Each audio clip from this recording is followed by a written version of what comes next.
嘿，大家好，我是露露。300块6个的网红榴莲冰皮月饼，我花了100块做了10个。先把榴莲肉剥出来，搅拌均匀。我是更喜欢内馅就是纯榴莲的。然后我们用保鲜膜一个个的包好，包成这样5厘米左右的圆球，放进冰箱冻硬。这一步呢，最好提前几个小时来完成。接着制作冰皮，配方我写在屏幕上了，把材料都混合均匀。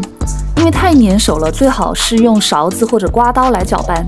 最后像这样是一种流动的浆状，放进锅里蒸25分钟，蒸熟以后会变硬的。嫌麻烦的小伙伴呢，可以直接去买预拌粉来做。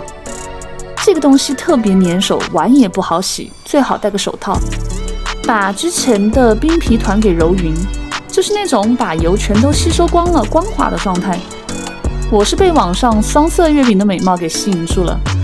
揪一坨出来，给上一点食用的色素，当然你用蔬菜粉也行，记得少点的加，不然加多了的话就回不去了。就这种2个颜色的球给它合在一起，稍微捏一下就好了，不用裹得太匀。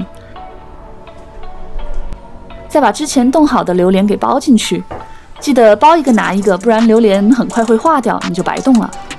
表面抹一层熟的糯米粉，用模具压出形状就好了。你不要看我这里压得很快，其实我压了好一会儿的，因为冰皮其实没有你想的那么容易定型，所以需要多压一会儿，出来就好了。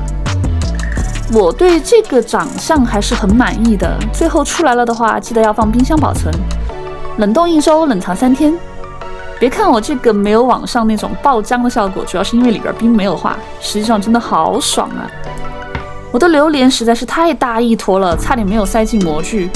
喜欢的小伙伴呢，辛苦点一个小心心呗。我们下期再见喽。